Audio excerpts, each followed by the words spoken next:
You are Locked On Cougs, your daily podcast on the Houston Cougars, part of the Locked On Podcast Network, your team every day.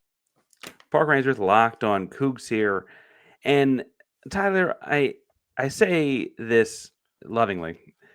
I think Houston's going to run the ball really well on Friday. And I did not see anything in what I've seen of the first two games to discourage me from that.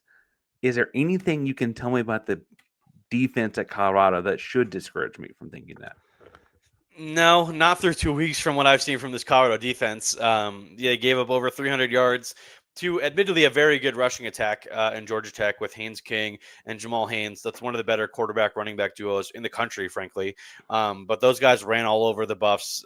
They really never got, they didn't really make any headway at the line of scrimmage. They were kind of, Georgia Tech was able to get chunk plays when they needed to, but they were also just it was a steady diet of 3, 4, 5, 6, 7 yard runs, staying ahead of the sticks, that kind of stuff. And with a guy I really like that Houston has in Dean Connors at running back, I think Houston's going to be able to do very similar things. I think Conner Weigman is a guy who can use his legs a little bit more than maybe people give him credit for as well. So I agree with you that I think Houston's going to have an advantage on that side of the ball. And if they're able to be successful on the ground and stay ahead of the sticks and control the time, control the clock, like I think that's a real avenue for success for Houston and getting ahead maybe early and keeping a lead against a Colorado team that could be unpredictable on the other side of the ball. But I've been a little bit discouraged by what I've seen from the CU defense so far, because that unit was really good last year. Obviously using Travis Hunter, a couple other key safeties like Shiloh Sanders, Cam Silman, Craig. Those guys were solid last year. They've got to replace 2 linebackers. They had an NFL defensive end in BJ Green, but there are enough guys back that I felt pretty good about that unit going forward this season. And Robert Livingston did a great job, in his first year calling plays last year as D coordinator.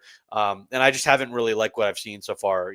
They gave up a bunch of yards on the ground in week 1. And this past week, Delaware had nearly 400 yards of offense, and over 300 of that was through the air with a bunch of chunk plays over the middle against some pretty good corners that CU does have.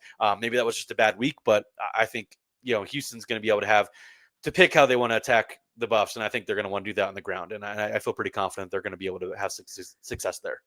If the offense is a lot of orange and not a lot of blue because of the transfers, the defense kind of the opposite, really. Yeah. There's only 2 in the starting lineup, a handful of backup guys, which I think makes me question, like you mentioned, they were a decent defense a year ago. Yes, they had a Heisman Trophy winner, 2-way player playing. They also led the Big 12 in sacks last year. That was an underrated part of that unit, yeah. Well, and some people might say that's credit to the great coverage too. My question is, with the returning so much talent in the front 7, are they good at pass? Are they good at something else? And that run defense just ain't their thing. It's weird. I felt like they would be able to make some more plays, big plays on the defensive line this past week, because obviously Warren Sapp is the guy leading that unit. He brings a ton of energy. They do a lot of rotating. There are a lot of newcomers on the defensive line, especially at the edges that they're trying to get worked in. There's been some injuries to key guys as well that haven't played in these first 2 weeks. But Arden Walker is probably the best defensive lineman they have. He's a guy that could play in the NFL next year. Colorado kid.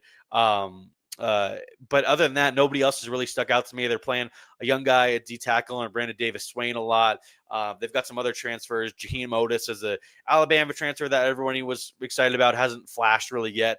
I think if Colorado is able to have success defensively this week and maybe take a step forward that we haven't seen so far this season, I think it will be with those guys on the defensive line, getting a good push, maybe limiting Houston's rushing attack. I'm not super confident in that, but I think that is their best case scenario, is just getting the push that they haven't, so far in the season, and then getting Houston into 3rd and long situations. And they do have some talented pass rushers that just haven't been able to show it so far this year, with kind of the struggles with defending the run. For a Colorado fan showing up here that maybe doesn't know, Houston's got a 6'8", 250-pound tight end they got in the transfer portal named Tanner Koziol. Tanner is a pro. I don't mean that in like a standoffish, braggadocious way. He catches 7 balls a game. He's a pro. He's the right. He's a giant. He's not just the right side. He's a giant. What do you think they're going to do on that side of the ball to try and match up with him? Because it's like basketball. He's not a one-on-one matchup kind of guy. Yeah, it'll be interesting. Robert Livingston has liked to play a lot of man coverage the last couple of years just because he's had multiple NFL caliber guys in the secondary. Obviously, Travis Hunter last year, but they've got a guy in DJ McKinney this year who was, the cornerback 2 last year, who could be a first-round pick next year in the NFL draft. He's a guy that's really highly thought of. Preston Hodge is a really good guy in the slot. Carter Stoutmeyer is a pretty up-and-coming safety that's getting his first real chance to be a full-time starter. I think he might be the best matchup because he's a really physical guy, about 6'2", 6'3", pretty big kid. But like you said, it's not going to be one guy matched up against Tanner Koziol because, like I said, he was one of the more sought-after tight ends in the transfer portal this past year. Houston did well to get him, and I think when they do throw the ball, I think he's going to be that clear top target, and the Buffs defensively are going to have their hands full with him. So I don't mean to spoil the third segment picks, and I don't want you to necessarily either. I don't think either one of us thinks it's going to be a really high scoring game. And we're not picking like 48-45. The over under set at 43.5. Like that'd be crazy. But you're not calling this a slugfest either because you're acting like the defense is going to have their issues. What do you foresee playing out on this side? Well, I just think with Houston being a team that could really lean on the rushing attack, that'll slow the game down a bit, limit some possessions. I think both teams, when they're at their best, are in kind of that 5 to 6, 7 minute range for scoring drives. So I think that'll limit some of the possessions as well. But I think both teams will be able to have some success offensively. I think it's just going to come down to a couple key plays defensively late in this game. And I right now, I just trust Houston a little bit more. You said key plays defensively. Last question on the defense before we get into picks in the third segment. If a key play is made by the Colorado defense, who is it? Ooh, that's a good question. I think I'm going to go with Arden Walker, the guy I mentioned earlier. He's their top defensive end, a guy I think could play in the NFL next year. Began his career at Missouri, transferred back home. He's a Denver kid. His dad played for the Buffs in the late 80s and is now in his third season with the Buffs. He's a team captain, one of the real leaders on that defense. And I think he could force a turnover or make a big play against the run, that either on fourth down or something like that, a fourth and short situation that gives Colorado the ball back. And I think he's a guy that could make a big play. Big kid, 6'2", 250 pounds, real defensive end size guy. I'll talk about what that pick looks like, and we're going to talk about the FanDuel lines in just 1 second. But before we get to that, I do want to remind you that today's show is also brought to you by our buddies over at Game Time, because college football's back. If you hadn't heard, Big 12 football's back. We can't be more excited. And out there in the stands, there's just nothing like that kind of energy.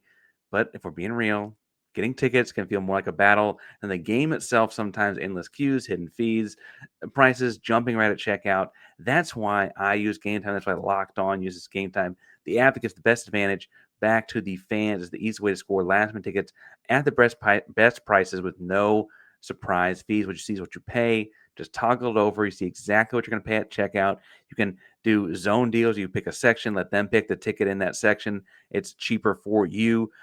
Tickets get cheaper as you get closer to kickoff. So check in as you're heading towards the gates, and you might just get a great deal right then and there as you walk up.